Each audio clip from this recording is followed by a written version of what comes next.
सफलता पाने के लिए मनुष्य की दिनचर्या कैसी होनी चाहिए और मनुष्य को कैसा आचरण करना चाहिए, यही हम आज एक रोचक कहानी के माध्यम से जानेंगे। तो चलिए कहानी की शुरुआत करते हैं। दोस्तों, सुबह उठते ही सबसे पहले आप क्या करते हैं?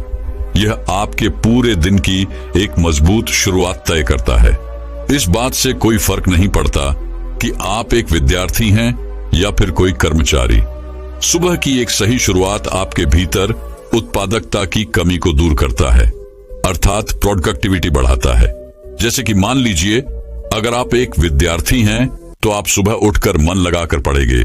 वहीं पर अगर आप एक कर्मचारी हैं तो आप एक सकारात्मक दृष्टिकोण के साथ अपनी पूरी क्षमता से काम करेंगे। मैं नहीं जानता कि आप यह वीडियो अंत तक देखेंगे या नहीं, लेकिन अगर आपने इस वीडियो पर क्लिक किया है और आप इस वीडियो को देख रहे हैं तो इतना तो जाहिर सी बात है कि आप अपना जीवन बदलना चाहते हैं। आप अपनी सुबह को बेहतरीन बनाना चाहते हैं। आप अपने सुबह की तरोताजा और मजबूत शुरुआत करना चाहते हैं।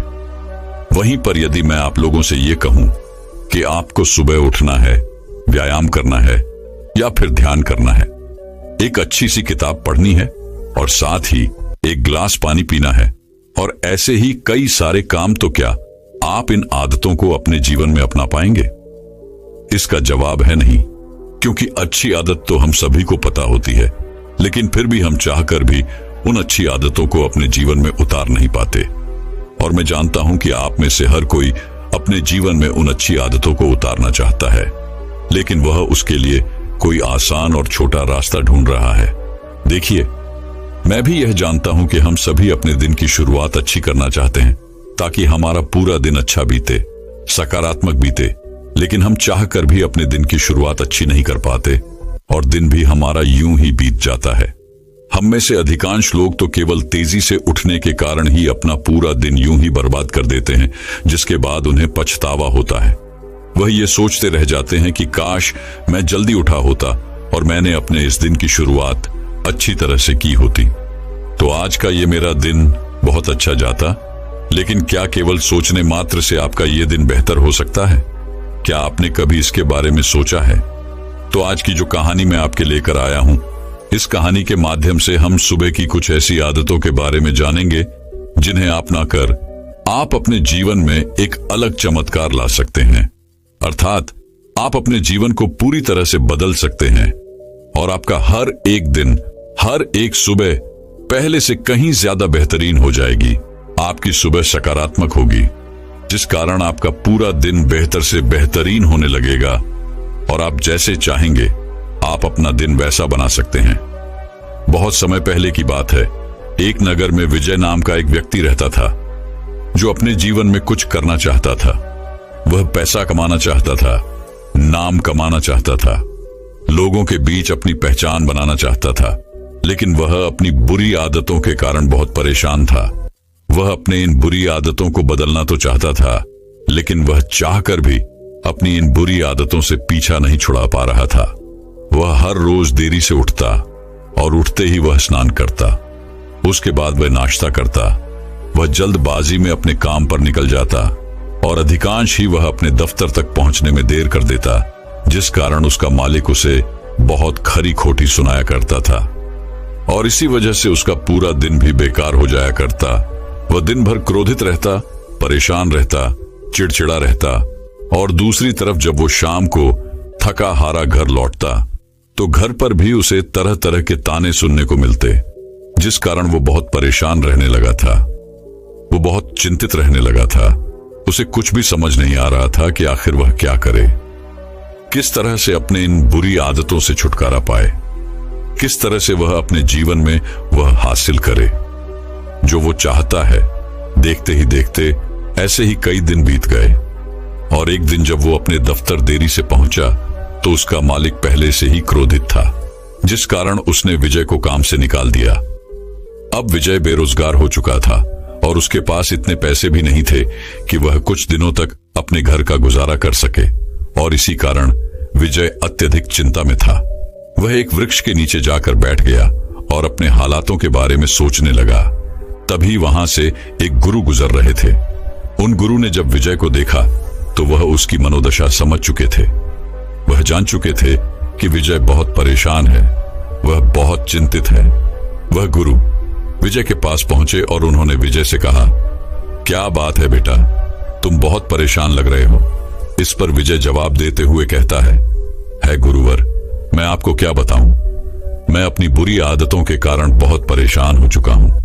मैं हमेशा देरी से उठता हूं और इसी कारण मैं हमेशा दफ्तर देरी से पहुंचता हूं, और इसी कारण आज मेरे मालिक ने मुझे दफ्तर से निकाल दिया। अब तो मेरे पास मेरी नौकरी भी नहीं रही। मेरे पास तो इतने पैसे भी नहीं हैं कि कम से कम कुछ दिनों के लिए मैं अपने परिवार का गुजर बसर कर सकूं। मैं तो अपने जीवन में कुछ बड़ा करना चाहता था, पैसे कमाना चाहता था, नाम कमाना चाहता था, लोगों के बीच अपनी पहचान बनाना चाहता था, लेकिन आज मेरे पास कुछ भी नहीं है। अब आप ही बताइए मैं क्या करूं। इस पर वह गुरु विजय से कहते हैं, बेटा, इतनी बड़ी जिंदगी में क्या एक छोटी सी आदत अपनाना तुम्हारे लिए इतना मुश्किल काम है।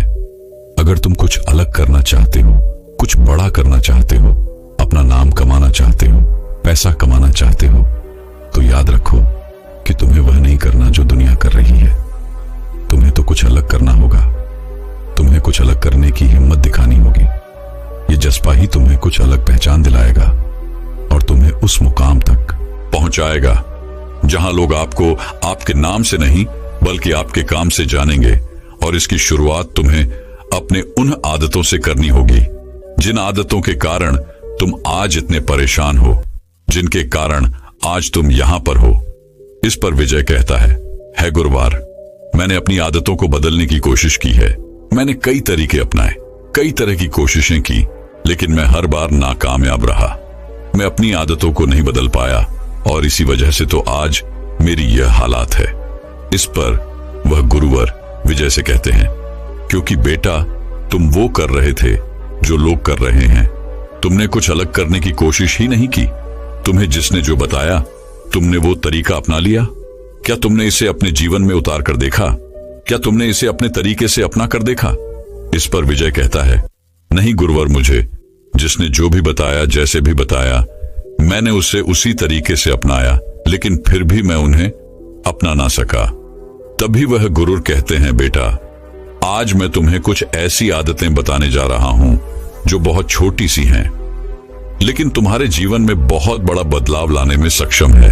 यदि तुम इन आदतों को अपने जीवन में उतार लेते हो तो तुम अवश्य ही अपने जीवन में सफलता प्राप्त कर पाओगे। तुम जैसे चाहोगे तुम अपना जीवन वैसे ही बिताओगे। तभी विजय कहता है गुरुवर, बताइए वह कौन सी आदतें हैं? कृपया करके मेरा मार्गदर्शन करें। इस पर गुरुवर विजय से कहते हैं, बेटा, सबसे पहली आदत है कि भीड़ से पहले उठो।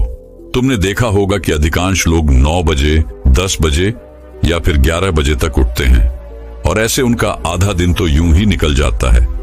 लेकिन जब तक उन बाकी लोगों से सुबह जल्दी उठते हो तो तुम पहले ही उन बाकी लोगों के मुकाबले सबसे अमीर हो, क्योंकि तुम उनके मुकाबले 3-4 घंटे पहले हो चुके हो और पूरे दिन में तुम्हारे पास अब 3-4 घंटे उनसे कहीं ज्यादा है।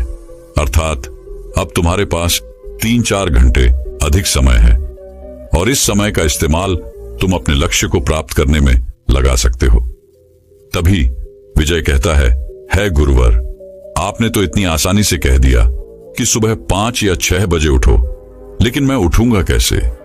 अगर यह इतनी आसान आदत होती तो क्या मैंने इसे पहले ही नहीं अपना दिया होता? इस पर वह गुरु मुस्कुराने लगे और विजय से कहते हैं, बेटा, तुमने देखा होगा कि आजकल हर कोई घंटी वाली घड़ियों का इस्तेमाल करते हैं जिससे वह सुबह जल्दी उठ सके। लेकिन जब सुबह सुबह उनकी नींद गहरी होती है, उसी वक्त वह घंटी घड़ी बजने लगती है और ऐसे में उनकी नींद में अवरोध पड़ने लगता है और तब वह व्यक्ति उस घड़ी की घंटी को बंद करके फिर से सो जाते हैं। और यहीं से शुरू होती है आपकी जादुई सुबह, अर्थात दिन भर चिड़चिड़ापन जो पूरे दिन बरकरार रहता है। इसीलिए यह कोशिश करो कि जैसे ही आपकी घंटी बजे, आप पहले ही घंटी के साथ अपने बिस्तर को छोड़ दें और उठकर तैयार हो जाए।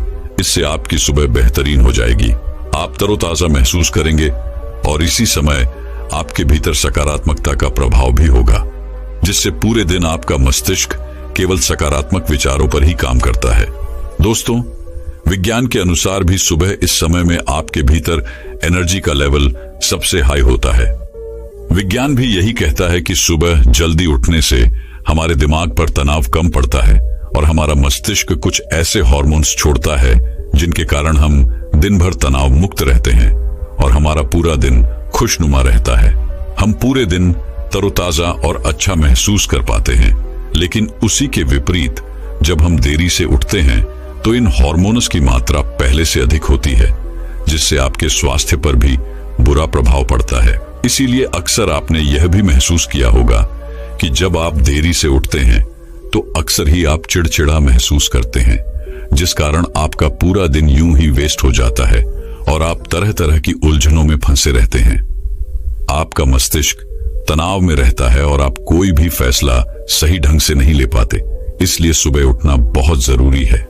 आगे वह गुरुवर विजय से कहते हैं, समय के मामले में तो तुम बाकी लोगों से अमीर तो होंगे, लेकिन अब तुम सुबह उठते ही करोगे क्या? क्या तुमने इसके बारे में सोचा है? इसका जवाब देते हुए विजय कहता है, हाँ, मैं जानता हूं कि मुझे सुबह क्या करना है। सुबह उठते ही सबसे पहले मैं अखबार पढ़ता हूं, फिर स्नान करता हूं, नहाता हूं और उसके बाद में दफ्तर के लिए निकल जाता हूं। तभी वह गुरुवर कहते हैं, तुम्हें ऐसा बिल्कुल भी नहीं करना चाहिए। सुबह उठकर सबसे पहले तुम्हें 2 से 3 मिनट के लिए शांति से बैठना चाहिए।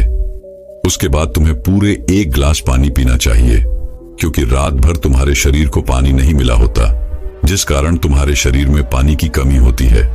और ऐसे में जब तुम 1 गिलास पानी पीते हो, इससे न केवल तुम्हारे शरीर को पानी मिलता है, बल्कि हमारा शरीर और मजबूत होता है और उसे तरह तरह की बीमारी से लड़ने की क्षमता भी प्राप्त होती है। और सुबह उठकर 1 गिलास पानी पीने से हमारा पेट भी अच्छी तरह से साफ होता है। साथ ही यह हमारे पाचन तंत्र को भी मजबूत करने में हमारी बहुत मदद करता है। दोस्तों, आपने देखा होगा कि आजकल लोग तरह तरह की क्रीम का इस्तेमाल करते हैं ताकि उनका चेहरा अच्छा और चमकदार दिख सके। लेकिन सुबह उठते ही पानी पीने की यह जो आदत है, यह सबसे आसान तरीका है जिससे आप प्राकृतिक रूप से अपने चेहरे पर वह चमक प्राप्त कर सकते हैं। और 1 गिलास पानी पीने से आपके शरीर के भीतर बैठी हुई वह सारी गंदगी भी बाहर निकल जाती है और हमारा खून भी साफ होने लगता है। इसलिए सुबह उठकर 1 गिलास पानी पीना आपके लिए बहुत ज्यादा जरूरी है। लेकिन आपने देखा होगा कि हम में से अधिकांश लोग सुबह उठते ही सबसे पहले अपने मोबाइल को देखते हैं। उसके अंदर क्या नोटिफिकेशन आई है, क्या कुछ नया आया है, क्या नई खबर आई है? ऐसा आपको बिल्कुल भी नहीं करना चाहिए। ऐसा करने से आपकी सुबह की वह तरोताजगी जड़ से मिट जाती है। इसका कारण यही है कि दुनिया भर की नकारात्मक सोशल मीडिया प्लेटफॉर्म के जरिए हमारे दिमाग में तरह तरह की बातें भर दी जाती हैं। और सुबह सुबह यदि हम नकारात्मक चीजें देखेंगे, सुनेंगे या फिर पढ़ेंगे, तो ये हम पर नकारात्मक प्रभाव ही डालेगा। इसलिए सुबह उठकर आपको कम से कम 2 से 3 मिनट तक शांति से बैठना है और अपने आप से सकारात्मक बातें करनी है और साथ ही 1 गिलास पानी भी पीना है। मैं आपको इतने सारे कारण इसलिए बता रहा हूं ताकि मैं चाहता हूं कि आपके लिए कोई एक कारण जो सबसे महत्वपूर्ण हो, कम से कम उसी के लिए आप यह आदत अपना ले जिससे आपका जीवन पहले से बेहतर हो जाए। आगे वह गुरुवर विजय से कहते हैं, बेटा, तुम सुबह जल्दी उठ भी गए और तुमने 1 गिलास पानी भी पी लिया, लेकिन अब उसके बाद तुम्हें क्या करना चाहिए, यह भी ध्यान से सुन लो। आगे वह गुरुवर विजय को अगली आदत बताते हुए कहते हैं, 1 गिलास पानी पीने के बाद हम में से अधिकांश लोग नाश्ता करने चले जाते हैं, लेकिन तुम्हें ऐसा नहीं करना है। तुम्हें नाश्ता करने से पहले अर्थात खाली पेट कम से कम 10 मिनट के लिए व्यायाम करना है, या फिर तुम चाहो तो ध्यान भी कर सकते हो। और यदि तुम यह पहले से ही करते हो तो कम से कम तुम्हें 20 मिनट या फिर 30 मिनट के लिए व्यायाम करना शुरू करना चाहिए। और यदि तुम यह नहीं करते हो तो तुम्हें केवल 10 मिनट से ही इसकी शुरुआत करनी चाहिए। तभी विजय उन गुरुवर की बात को काटते हुए कहता है गुरुवर, मैंने व्यायाम करने की कोशिश की है, लेकिन केवल 1 या 2 दिन, उसके बाद मैं व्यायाम नहीं कर पाता क्योंकि मेरे शरीर में बहुत दर्द होने लगता है और फिर व्यायाम करने का मन ही नहीं होता। इसलिए मैं 1 या 2 दिन के बाद व्यायाम नहीं कर पाता। इस पर वह गुरु मुस्कुराने लगे और विजय से कहते हैं, बेटा, शुरुआती दिनों में आपको व्यायाम करने में थोड़ी सी परेशानी तो अवश्य आएगी, बदन भी दर्द होगा, क्योंकि आपके शरीर को व्यायाम करने की आदत नहीं है और आपने अचानक ही व्यायाम करना शुरू कर दिया, जिससे आपके शरीर की ऊर्जा की खपत होती है, जिससे आंख थकान महसूस करने लगते हैं, आंख को दर्द भी महसूस होता है और इसी कारण हम व्यायाम करना छोड़ देते हैं। लेकिन 3 से 4 दिन के बाद यदि तुम लगातार व्यायाम करते हो तो तुम्हारा यह दर्द खत्म हो जाएगा और देखते ही देखते यह तुम्हारी आदत भी बन जाएगी और व्यायाम करने से तुम पहले से अधिक तरोताजा महसूस कर पाओगे। तुम पूरे दिन भर अपने शरीर में वह ऊर्जा महसूस कर पाओगे और इससे तुम्हारे शरीर में सकारात्मक ऊर्जा का प्रवाह भी होगा, जिससे तुम दिन भर कोई भी फैसले बड़ी आसानी से ले पाओगे। व्यायाम करने से हमारा मस्तिष्क काफी चुस्त और तंदुरुस्त रहता है। आगे वह गुरुवर विजय से कहते हैं, बेटा, तुम सुबह उठे, तुमने 1 गिलास पानी पिया और उसके बाद तुम व्यायाम भी कर चुके, लेकिन अब आगे तुम्हें क्या करना चाहिए? इस पर विजय कहता है गुरुवर, अब मुझे स्नान कर लेना चाहिए और उसके बाद एक अच्छा सा नाश्ता करना चाहिए। तभी गुरुवर विजय से कहते हैं, नहीं, तुम्हें ऐसा बिल्कुल नहीं करना। जब तुम व्यायाम कर लोगे या फिर ध्यान कर लोगे तो उसके तुरंत बाद तुम्हें अपने आप से सकारात्मक बातें करनी है, क्योंकि यही बिल्कुल सही समय है। जब आप ध्यान के तुरंत बाद स्वयं से कुछ सकारात्मक वाक्य कहते हो तो ऐसे समय पर हमारा पूरा ध्यान केवल हमारे वाक्य पर होता है और यह बात सीधे हमारे अवचेतन मन तक पहुंचती है, जिससे हमारा अवचेतन मन सकारात्मक होने लगता है। और यदि तुम अपने दिन की शुरुआत सकारात्मक विचारों के साथ करते हो तो सुबह की शुरुआत करने से आपका पूरा दिन सकारात्मक लोगों और वातावरण के साथ ही बीतेगा। और जब तुम्हारा हर एक दिन सकारात्मक होने लगता है, जब तुम्हारा हर एक दिन सकारात्मक बीतने लगता है, तो तुम अच्छा महसूस कर पाते हो, तुम खुश महसूस कर पाते हो और देखते ही देखते तुम्हारा पूरा जीवन परिवर्तित होने लगता है। आगे वह गुरुवर विजय से कहते हैं, इसके बाद अब तुम्हें स्नान करना चाहिए। स्नान के बाद तुम्हें नाश्ता करना चाहिए, लेकिन याद रहे कि तुम्हें नाश्ते में फलों का सेवन करना चाहिए, या फिर तुम कुछ ऐसा नाश्ता कर सकते हो जो बहुत हल्का हो, आसानी से पच सके, जिससे तुम्हारे शरीर को उस नाश्ते को पचाने में ज्यादा मेहनत नहीं करनी पड़े और तुम्हारा शरीर भी ज्यादा ऊर्जावान बना रहेगा। आगे वह गुरुवर विजय को अगली आदत बताते हुए कहते हैं, नाश्ता करने के बाद अब तुम्हें यह निर्धारित करना है कि तुम्हें आज के दिन कौन कौन से काम पूरे करने हैं। तुम्हें एक पेन और पेपर पर वो सारे काम लिखो जो आज के दिन तुम्हें पूरे करने हैं। और सच कहूं तो यह बहुत मुश्किल भी नहीं है, लेकिन अक्सर यह हर दिन एक ही जैसा होता है। दोस्तों, मान लीजिए जैसे कि आप एक विद्यार्थी हैं तो आपको विद्यालय जाना होगा और विद्यालय से आने के बाद आपको जो भी घर काम मिला है वह आपको पूरे करने होंगे और उसके बाद आप चाहें तो पढ़ाई कर सकते हैं या फिर आप चाहे तो खेलने जा सकते हैं और उसके बाद बीच बीच में आप भोजन भी ग्रहण कर सकते हैं और फिर शाम को अपना भोजन ग्रहण करने के बाद आप सो जाएंगे। कुछ इसी तरह से एक कर्मचारी का भी रूटीन होता है और आप चाहें तो समय अनुसार इसमें बदलाव भी ला सकते हैं। जैसे कि मान लीजिए आप कोई नौकरी करते हैं और आज के दिन कोई छुट्टी है, तो आज आप यह तय कर सकते हैं कि आप कुछ अलग करने वाले हैं। आप उसके अनुसार अपने समय में बदलाव भी कर सकते हैं। ये आदत भले ही छोटी सी है और हो सकती है कि ये आपको ऊहाव भी लगे, लेकिन यकीन मानिए कि यह रोज रोज आपको यह समझाए कि आखिर आपने कल क्या किया था और आज क्या किया है। आप पहले से कितना बेहतर हुए हैं, यह देखने में यह आपकी बहुत मदद करेगा। आगे वह गुरुवर विजय से कहते हैं, अगली आदत जो तुम्हें तुम्हारा लक्ष्य पाने में तुम्हारी मदद करेगी और वह है कदम उठाना, क्योंकि हम में से अधिकांश लोग अपने लक्ष्य को पाने के लिए कदम ही नहीं उठाते। वे लोग यह सोचते हैं कि कोई और आकर उनकी मदद करेगा, लेकिन ऐसा कभी नहीं होने वाला। दोस्तों, मानसिक दर्शन अर्थात विजुअलाइजेशन, क्या आप यह मानते हैं कि जिस लक्ष्य को हम अपने जीवन में पाना चाहते हैं, उसे हासिल करने के लिए हमें उसे रोज याद रखना जरूरी है? वैसे इसके ऊपर हमने अलग से एक वीडियो बना रखा है, आप चाहें तो उसे भी जाकर के देख सकते हैं। हमें उस लक्ष्य को रोज महसूस करना जरूरी है, अपने सांसों से उसे अपने अंदर अर्थात अपने अंतर मन में लाना जरूरी है। यह चीज भले ही आपको छोटी सी लग रही हो, लेकिन यह हमारे लक्ष्य को पाने के लिए उतनी ही बड़ी भूमिका निभाती है। केवल रोज 5 से 10 मिनट के लिए मानसिक दर्शन करने पर न केवल हम अपने औचित्य मन को फिर से तैयार करते हैं, बल्कि उन लक्ष्यों को भी अपने जीवन में पाने के लिए उन्हें आकर्षित करते हैं। इसलिए विजुअलाइजेशन अर्थात मानसिक दर्शन सुबह का एक बहुत महत्वपूर्ण हिस्सा है और यह आप सभी के जीवन में होना ही चाहिए, आप सभी के हर एक दिन में होना ही चाहिए। और इसे आप अपने समय के अनुसार, अपनी सुविधा के अनुसार किसी भी समय कर सकते हैं, जैसे सुबह उठने के तुरंत बाद, या फिर ध्यान करने के बाद, या नहाने के बाद। और अगर नहाने के बाद तुरंत आप उस शक्ति का स्मरण करते हैं तो अवश्य ही वह आपके जीवन का हिस्सा बन जाएगी। दोस्तों, ईश्वर का स्मरण करना और उन्हें धन्यवाद देना न केवल हमें एक सकारात्मक दृष्टिकोण प्रदान करता है, बल्कि हमारे सशक्त विचारों को, हमारे लक्ष्य को, मानसिकता को, हमारी कृतज्ञ स्वभाव को इस ब्रह्मांड से जोड़ देता है।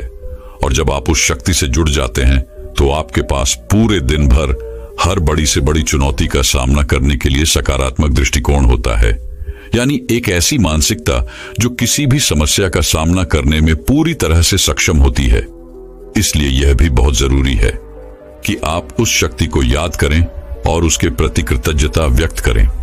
आखिर में गुरुवर विजय को आखिरी आदत बताते हुए कहते हैं, सुबह उठकर कुछ अच्छा पढ़ना या लिखने की आदत डालो, क्योंकि अच्छा पढ़ने या लिखने की आदत न केवल हमें मानसिक रूप से ही नहीं बेहतर बनाती है, बल्कि यह हमारे शब्द भंडार को भी विकराल रूप देती है, जिससे हम किसी के सामने भी बात करने में अच्छी तरह से शब्दों का प्रयोग कर पाते और हमें यह भी समझ में आता है कि कौन से शब्द किसके सामने इस्तेमाल करने चाहिए। और इसे हमारे विचारों को, हमारे मानसिकता को और जीवन की चुनौतियों को देखने के हमारे नजरिए को एक नया आईना मिलता है। मैं जानता हूं कि पढ़ना और लिखना यह आदत इतनी आसानी से नहीं पड़ने वाली, इसके लिए आपको निरंतर इसका अभ्यास करना होगा। और आप चाहें तो इसे वैकल्पिक तौर पर कर सकते हैं, अर्थात अल्टरनेटिव दिन आप यह कर सकते हैं। जैसे कि मान लीजिए आप एक दिन लिखते हैं और एक दिन पढ़ते हैं, या फिर आप चाहें तो एक सप्ताह पढ़ सकते हैं और एक सप्ताह लिख सकते हैं।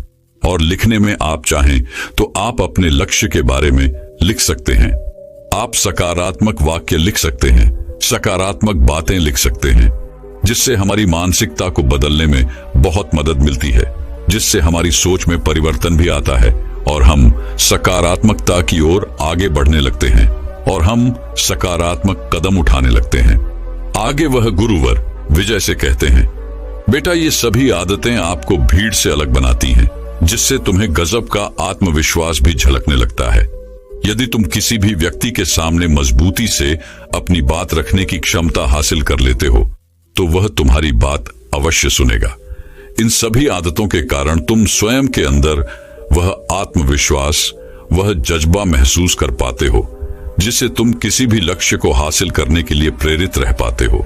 और यही कारण है कि इस दुनिया के सबसे सफल लोग इन आदतों को अपनाते हैं, जिससे वह अपने जीवन में किसी भी मुश्किल का सामना बड़ी आसानी से कर पाते हैं और वह अपने जीवन में जैसा चाहते हैं उन लक्ष्य को प्राप्त भी कर लेते हैं।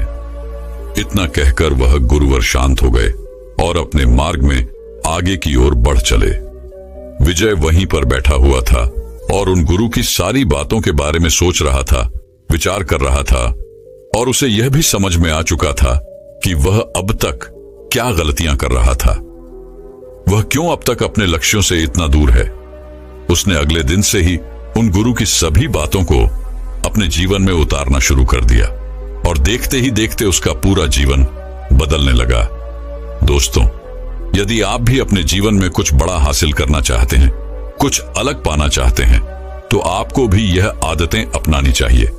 तो दर्शकों, चलिए अब मन को नियंत्रित करने की अगली रोचक कहानी की शुरुआत करते हैं। दोस्तों, बहुत समय पहले की बात है। एक नगर में एक बहुत ही प्रसिद्ध गुरु रहा करते थे। उनकी ख्याति दूर दूर तक फैली हुई थी।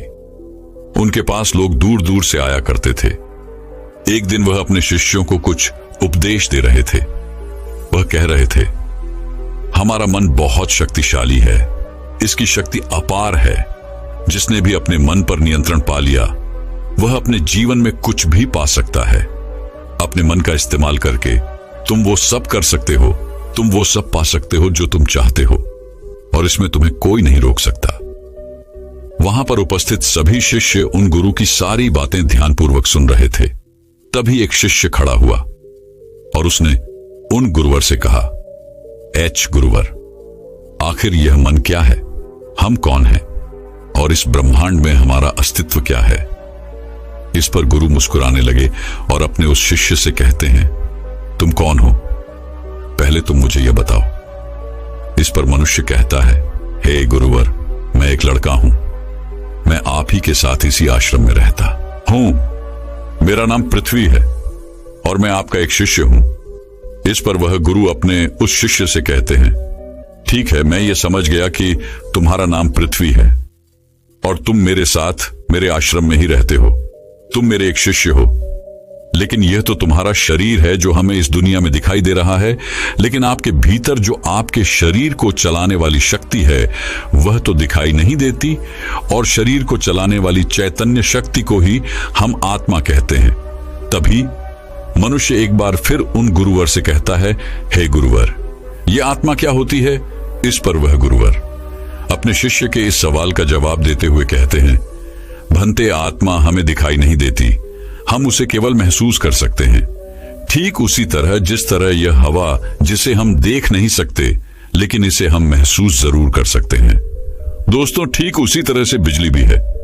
बिजली से चलते पंखे को हम देख सकते हैं, लेकिन बिजली अर्थात उसे चलाने वाली ऊर्जा अदृश्य है। बिजली के बिना उस पंखे का कोई अस्तित्व नहीं।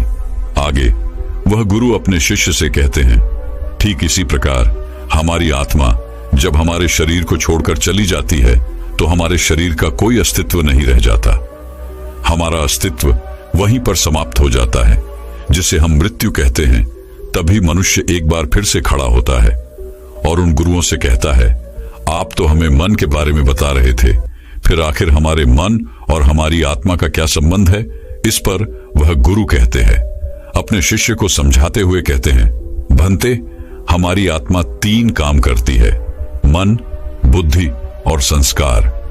चलो मैं तुम्हें इसे एक उदाहरण के तौर पर समझाता हूं। जब भी तुम्हारे सामने परीक्षा निकट होती है तो उस समय तुम्हें अधिक से अधिक पाठ्यक्रमों को याद करने की आवश्यकता पड़ती है, और ठीक उसी समय हमारे मन में से एक आवाज आती है कि मैं इतना सब कुछ एक दिन में याद नहीं कर सकता, लेकिन हाँ, मैं नकल जरूर कर सकता हूं, या फिर मैं किसी से पूछ सकता हूं।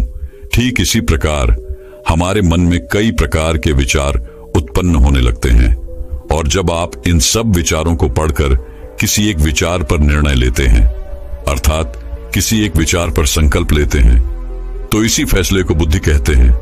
और वहीं पर यदि आपकी बुद्धि भी आपसे यही कहती है, हां, तुम नकल करके अवश्य ही उत्तीर्ण हो जाओगे और ऐसा करना सही है, तो ये हो गया आपका संस्कार। और एक बार यदि आपका संस्कार बन गया तो सोच किसी काम की नहीं रह जाती। संस्कार ही हमारे व्यवहार में रह जाता है। जैसे कि अभी आप किसी के बच्चे हैं, किसी के भाई, किसी के बहन, किसी की माता या फिर पिता। सभी के जीवन में आप एक अलग और अहम भूमिका निभाते हैं। आपकी अलग अलग जिम्मेदारियां भी हैं, लेकिन आप हैं तो एक ही। ठीक इसी प्रकार हमारी आत्मा भी है, वह है तो एक ही, लेकिन वह 3 अलग अलग काम करती है, मन, बुद्धि और संस्कार। और हमारी आत्मा की सबसे पहली सोच में शक्ति है मन, क्योंकि हमारा मन बहुत शक्तिशाली होता है। इसमें अपार शक्ति होती है। मन में ही सोचने और विचारने की क्षमता होती है। हमारे मन में ही इच्छा शक्ति और कल्पना शक्ति जागती है। मन से ही हम महसूस करते हैं, और जब हम अपने मन की सख्ती के अधीन हो जाते हैं तो हम अपने हर कार्य को मन की संतुष्टि के लिए करने लगते हैं।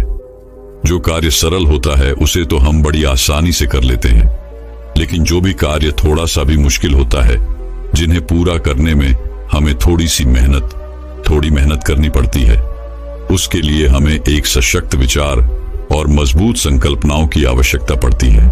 लेकिन जब हम उस कार्य को नहीं कर पाते तो हम अपने आप को अर्थात अपने मन को दोष देने लगते हैं, उसे कोसने लगते हैं। लेकिन हम ये भूल जाते हैं कि हमारा मन अत्यधिक चंचल है, ठीक उसी चंचल घोड़े की तरह जो हर दिशा में लगातार भागता रहता है।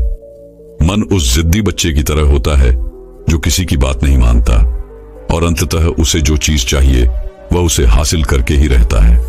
और जब हम अपने आत्मा के अस्तित्व को नकार करके शरीर को ही अपनी पहचान बनाते हैं तो हम अपने मन के अधीन हो जाते हैं।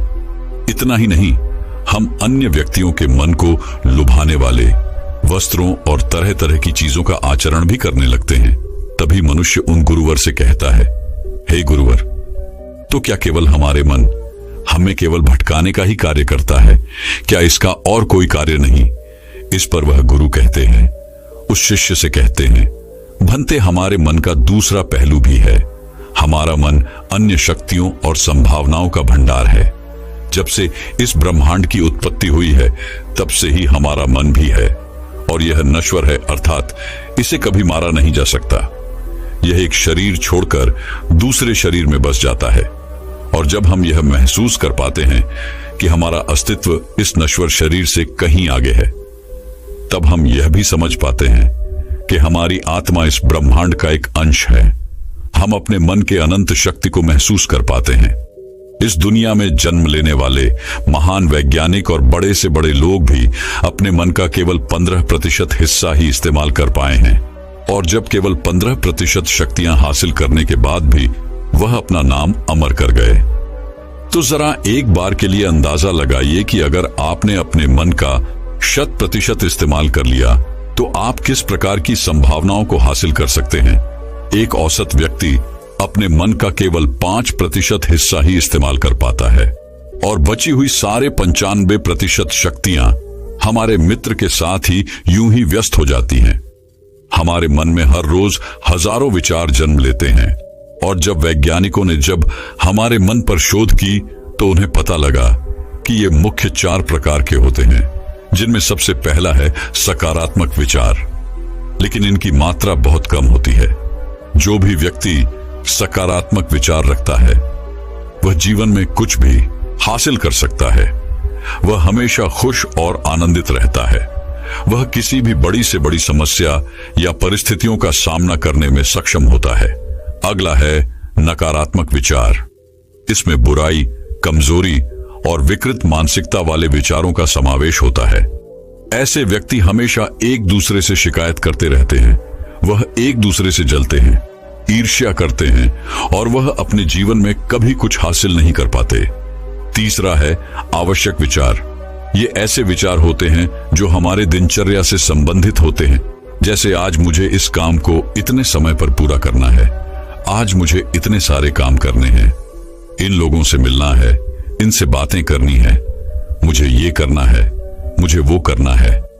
ऐसे ही कई प्रकार के विचार जो हमारी दिनचर्या से संबंधित होते हैं और ये सभी हमारे लिए आवश्यक विचार होते हैं। हम दिन भर जो भी कार्य करते हैं वो हमारे आवश्यक विचारों के कारण ही होता है। चौथा है व्यस्त विचार। इसमें जितने भी विचार होते हैं वह सभी बीती घटनाओं से प्रेरित होते हैं। जैसे कि पिछले साल मेरे मित्र ने मुझे धोखा दिया था, इसलिए मैं उससे बात नहीं करना चाहता, मैं उससे नफरत करता हूं।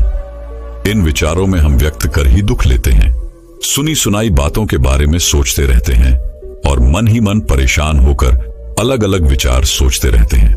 और एक मनोवैज्ञानिक के विश्लेषण के अनुसार हमारे मन में आने वाले 80% विचार भूतकाल की बीती घटनाओं से ही प्रेरित होते हैं और 15% विचार भविष्य की कल्पनाओं से संबंधित होते हैं।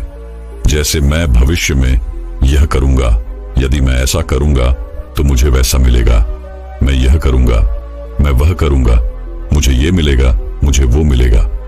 और बचे हुए केवल 5% विचार ही हम वर्तमान में रहकर जीते अर्थात वर्तमान समय से संबंधित होते हैं, जबकि हम ये भूल जाते हैं कि वर्तमान हमारे लिए कितना कीमती है और ये आप भी अच्छी तरह से जानते हैं। तभी शिष्य एक बार फिर उन गुरूर से कहता है, हे गुरुवर, आखिर यह व्यर्थ के विचार हमारे जीवन पर किस प्रकार प्रभाव डालते हैं?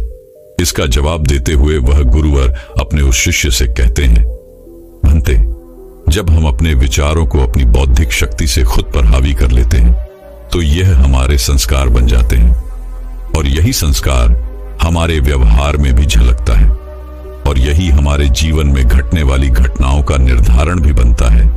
मान लीजिए, क्या आपने हाल ही में कोई ऐसा बुरा अनुभव किया है जिसे आप भुलाना चाहते हैं लेकिन आप भुला नहीं पा रहे? आपके साथ कुछ ऐसा घटा है जो आप याद नहीं रखना चाहते और आपने उसी व्यक्ति के विचार को अपना संस्कार बना लिया, तो आप व्यर्थ ही परेशान रहेंगे, चिंतित रहेंगे और इसका परिणाम यह होगा कि आपका जीवन दुखों से भर जाएगा। आप हमेशा चिंता में परेशान रहेंगे। लेकिन उसी के विपरीत यदि आप अपनी बौद्धिक शक्ति का इस्तेमाल करके किसी सकारात्मक विचार को आत्मसात करते हैं तो आपका जीवन शांत और आनंद में हो जाएगा। आप हर काम में मन लगा पाएंगे, आप हर काम में अपना 100% दे पाएंगे।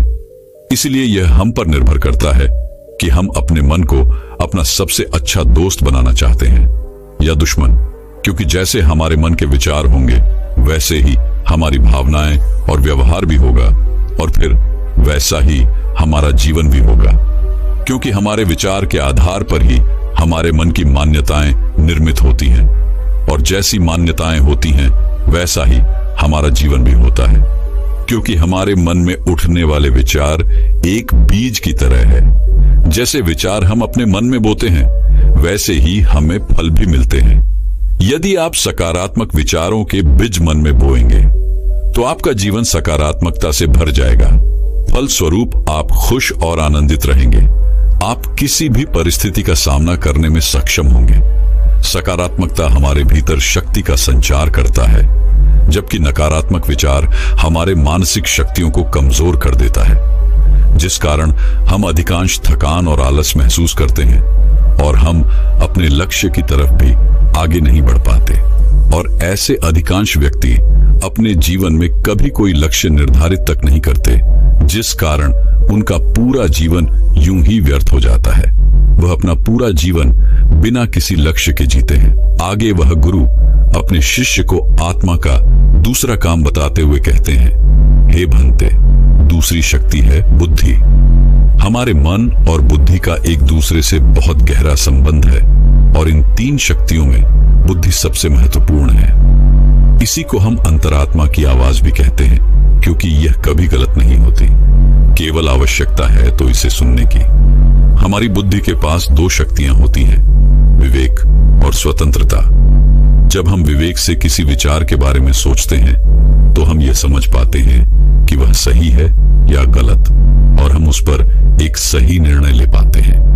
हम सही विचार अपनाने की शक्ति रखते हैं।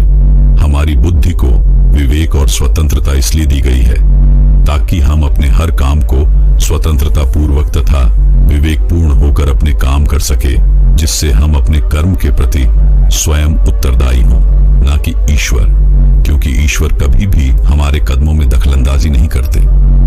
हम स्वयं अपने विवेक से अपने जीवन के निर्णय लेते हैं।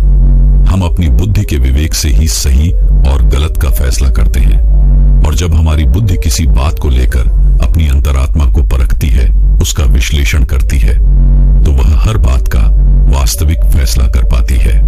इसलिए आपने कभी न कभी यह महसूस किया होगा कि जब भी आपने अपने अंतरात्मा की आवाज सुनी है और आपने एक सही निर्णय लिया है तो आपको एक सुकून महसूस होता है।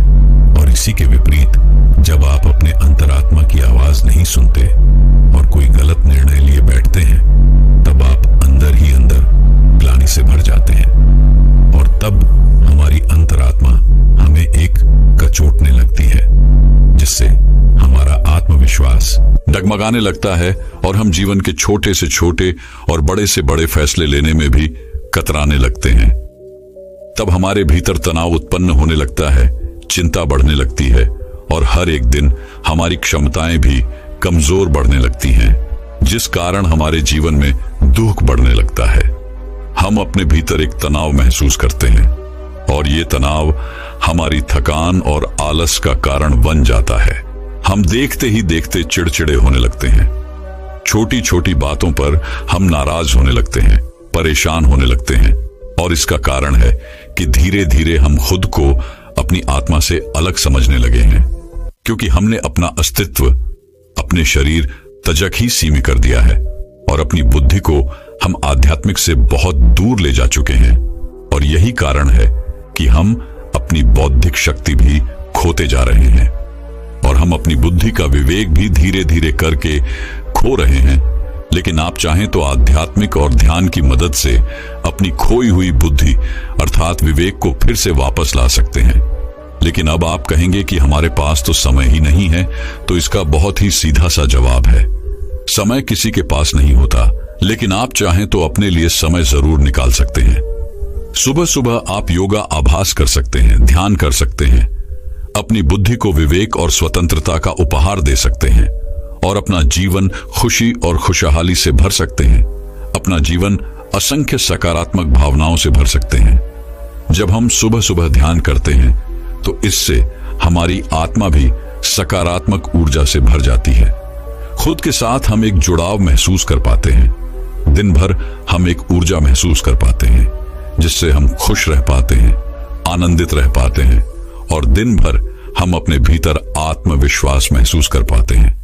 आगे वह गुरुवर अपने उस शिष्य से आत्मा का तीसरा काम बताते हुए कहते हैं, संस्कार। लेकिन अब आपके मन में यह प्रश्न उठ रहा होगा, क्या करें, संस्कार क्या होते हैं? तो इसका भी बहुत ही सीधा और सरल सा जवाब है। मन में आने वाले विचारों को जब हम अपनी बुद्धि के तराजू पर तोलते हैं और सही और गलत में से किसी एक विचार को जब हम चुन लेते हैं तो वही हमारा संस्नम कार्व जाता है और हमारे जीवन का निर्धारण करता है। और हमारे संस्कार ही हमारे व्यवहार में उतरते हैं, जो हमारे कामों को भी संचालित करते हैं और यही हमारे व्यक्तिगत अर्थात हमारी पर्सनालिटी का निर्माण भी करते हैं। हमारा मन, बुद्धि और संस्कार तीनों एक दूसरे से जुड़े हुए हैं। वह तीनों एक दूसरे को प्रभावित करते हैं। अगर संस्कार अच्छे हैं तो मन और बुद्धि भी सकारात्मक रूप से अच्छी तरह काम करती है। ये बात तो आप भली भांति जानते होंगे कि इस पृथ्वी पर असंख्य लोग हैं, लेकिन उन सभी के संस्कार एक दूसरे से अलग है। उन सभी का आचरण भिन्न है और जिसका कारण है संस्कार। और ये संस्कार भी 5 प्रकार के होते हैं, जिनमें सबसे पहले है मूल संस्कार। जब परमात्मा के धाम से आत्मा इस दृष्टि पर आती है तब वह पवित्र और सातों गुनी संस्कारों से भरपूर और होती है। और यही कारण है कि जब भी हम किसी छोटे नवजात शिशु को देखते हैं तब हम उसके प्रति आकर्षित होने लगते हैं, क्योंकि उसमें हमेशा हमें प्रेम, सकारात्मक भावना ही नजर आती है। लेकिन जैसे जैसे वह बच्चा बड़ा होने लगता है तो वह भी इस समाज की सीमित मानसिकताओं में बड़ा होने लगता है और धीरे धीरे वह अपने अस्तित्व को भूल जाता है। और देखते ही देखते उस बच्चे में लालच, लोभ, क्रोध, मोह आदि अनेक प्रकार के अगुण अपने आप ही पनपने लगते हैं, जिस कारण वह अपने मूल संस्कारों को खो बैठता है। आगे वह गुरु है। दूसरे संस्कार बताते हुए कहते हैं, पूर्व जन्म के संस्कार। ये संस्कार हमें अपने पूर्वजों जन्मों के किए गए कर्मों से मिलते हैं और यही कारण है कि आपने कभी कभी सुना ही होगा कि किसी 5 वर्षीय बच्चे ने पूरे शास्त्रों का अध्ययन कर लिया है। किसी बच्चे को ऐसी ऐसी भाषाएं आती हैं जिसके बारे में आप तक नहीं जानते, जो उसके परिवार में कभी बोली तक नहीं जाती। क्या आपने कभी यह सोचा है आखिर ये संस्कार उनमें कहां से आए? और ये दिया संस्कार उनके अंदर उभरे हैं तो हमारे अंदर क्यों नहीं? पूर्व जन्म के संस्कार तो हर आत्मा के अंदर उदय होते हैं, लेकिन उनकी तीव्रता अलग अलग होती है। जब पूर्व जन्म के संस्कार हमारी बुद्धि पर हावी हो जाते हैं तो हमारा विवेक काम नहीं करता और स्वतंत्रता छिन जाती है। हमारी इंद्रियां उन्हीं संस्कारों के अनुरूप काम करने लगती है। तीसरा है गर्भ संस्कार। यह संस्कार हमें माता के गर्भ में ही मिलता है। माता और पिता के आपसी चिंतक और विचारों का प्रभाव हमारे संस्कारों का निर्धारण करता है। आपने ये बात तो अवश्य ही सुनी होगी, अभिमन्यु को भी चक्रव्यूह को तोड़कर अंदर जाने का संस्कार मिला था, लेकिन उन्हें बाहर निकलने का संस्कार नहीं मिल पाया, क्योंकि उनकी माता को नींद आ जाने के कारण वह आगे की कथा नहीं सुन पाई थी। चौथा संस्कार है हमारे वातावरण, जिसे आप संगति कह सकते हैं। अगर हमारी संगति अच्छी रहती है तो हमारी आदतें और आचरण भी अच्छे और सकारात्मक होते हैं। लेकिन वहीं पर यदि हम बुरे वातावरण में रहते हैं तो हमारे संस्कार भी उनसे प्रभावित होंगे और हमारे अंदर भी नकारात्मकता और बुरे संस्कार ही पनपेंगे। पांचवा संस्कार है दृढ़ता। हम दृढ़ता से अच्छा संस्कार बना सकते हैं और मुश्किल से मुश्किल कामों को हम आसानी से कर सकते हैं। जब हम मनोबल का इस्तेमाल करके अपने भीतर कोई अच्छा संस्कार लाते हैं तो इससे हमारा व्यक्तित्व चमकने लगता है और हमारा आत्मविश्वास भी बढ़ जाता है। हमारी आत्मा को इस संस्कार से एक सकारात्मक दिशा मिलती है और हम लगातार अपने लक्ष्यों की ओर आगे बढ़ते चले जाते हैं। इस पर पश्चिम एक बार फिर खड़ा होता है और उन गुरु से कहता है, हे गुरु है, आप कह रहे हैं कि हमारी आत्मा के 5 संस्कार हैं, जिनमें से क्या हम पहले 4 संस्कारों के प्रभाव को खत्म कर सकते हैं, अर्थात क्या उन्हें नया रूप दे सकते हैं? इसका जवाब देते हुए बदुरई अपने शिष्य से कहते हैं, हां, यदि तुम चाहो तो अपने भीतर उन 4 संस्कारों को एक बार फिर से निर्मित कर सकते हो और इसके लिए तुम्हें 5वें संस्कार का इस्तेमाल करना होगा, अर्थात दृढ़ शक्ति और मनोबल से। यदि तुम चाहो तो अपनी दृढ़ इच्छा शक्ति और मनोबल से हर संस्कार को बदल सकते हो।